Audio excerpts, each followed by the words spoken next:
We've now got Celia Greaves, who is going to talk about delivering the policy change. I think everyone has said in so many words that the policy visibility, the policy playing field leaves something to be desired, and Celia is going to tell us about that. Do you want to introduce yourself? I have rather limited.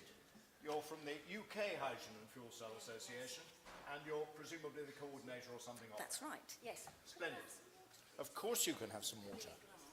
Yep, this is a clean glass. Okay, hello everybody. As Paul said, I'm Celia Greaves from the UK Hydrogen and Fuel Cell Association. Thank you.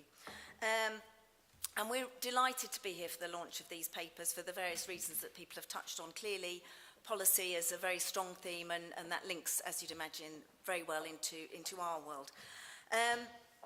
We're the only association in the UK regularly engaging with the political and policy-making community, and in doing so, complementing the activities of some of the other associations and initiatives that you've heard from and you'll know of across the country. And in so doing, we are, as we've heard from today, looking very much across the space. I think the talks earlier have really reinforced the fact that the hydrogen and fuel cell space is extremely complicated. The opportunities are many and varied, and that's reflected in the range of many topics and areas that we cover, and in our membership. So we're looking across the piece from hydrogen production, storage and distribution, through the many applications for fuel cells and hydrogen in electricity, heat and transport, and then into some of the other areas that again we've touched on today, the opportunities to address air pollution, the opportunities to address energy storage and provide connections across the energy system. So as you can imagine, that keeps us very busy. Our efforts within the association are really directed into three key sets of outputs. So this is raising awareness, gaining buy-in and delivering policy change as a result of those two activities. And we deliver this through a set of synergistic top-down and bottom-up types of activities. So in top-down, we're talking about engagement with the political community, in particular parliamentarians, MPs, ministers, etc. And the bottom-up, we're complementing that activity through engagement with the policy-making community, thought leaders and other stakeholders in the space. And I'll talk a little bit more about that in a second. I guess the key thing to mention here, and Nigel alluded to it earlier, is that the evidence base is really critical to those engagements. We need facts and data and material to underpin the messaging, the awareness raising and such like. So it's been really interesting to hear some of the dialogue around the detail behind the headlines today, and obviously I think we're all looking forward to delving into the reports and getting some of those key facts and material out to use in our discussions, debates and influencing activity, albeit with the caveats along the lines that Nigel highlighted earlier. So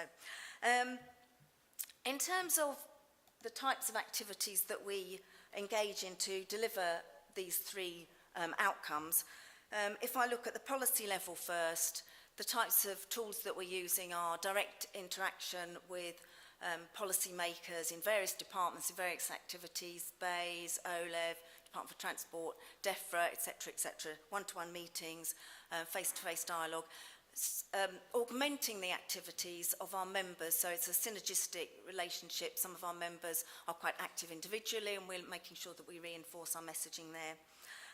Also, as you'd imagine, we're engaged in a vast array of consultation responses, again, across the piece. So we're currently responding on the bill discussions for what is previously called the Modern Transport Bill. I think it's just been renamed.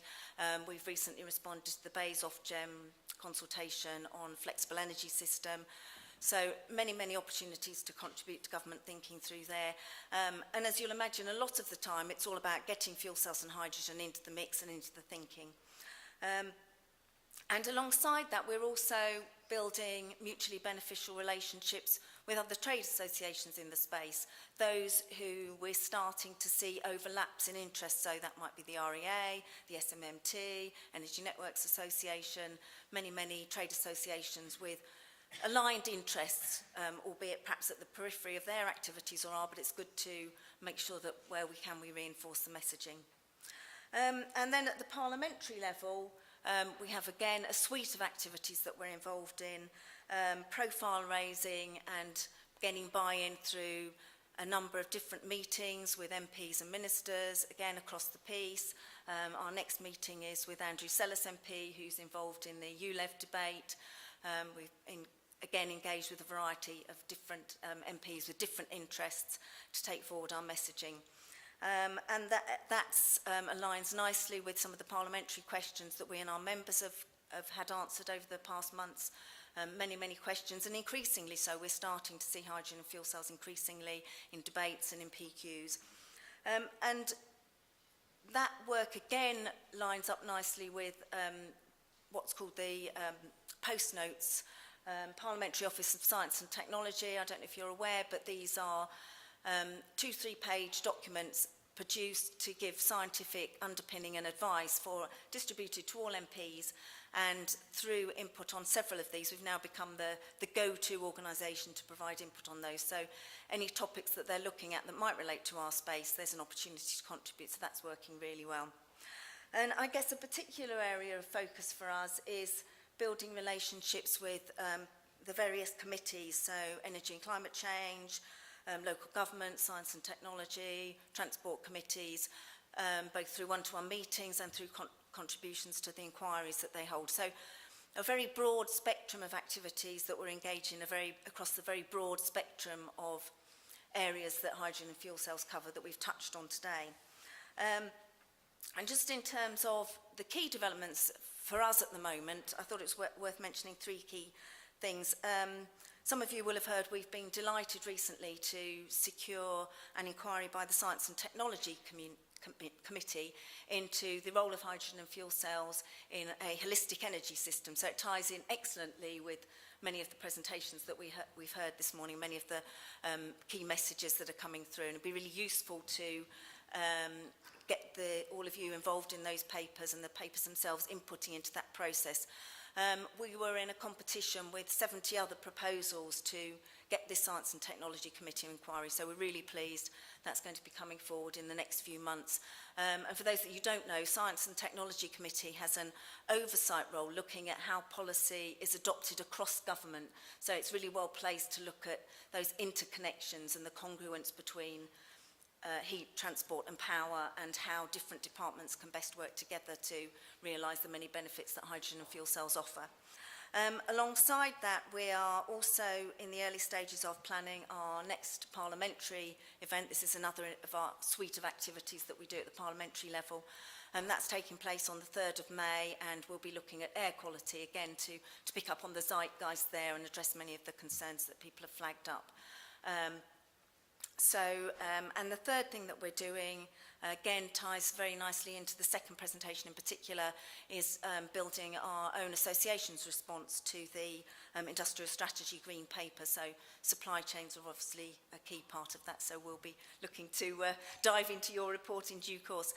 So I hope that that's given you an illustration of, for us, why these sorts of papers and these pieces of research are so useful, to look into the detail. There's been some excellent images that people have been using today that really help to tell the story. So, and the data that's been produced and recommendations. So we're really looking forward to getting down into the detail of those reports and putting them to good use. So thanks for producing those, and we'll look forward to taking those forward. Thanks for the opportunity to speak. Thank you.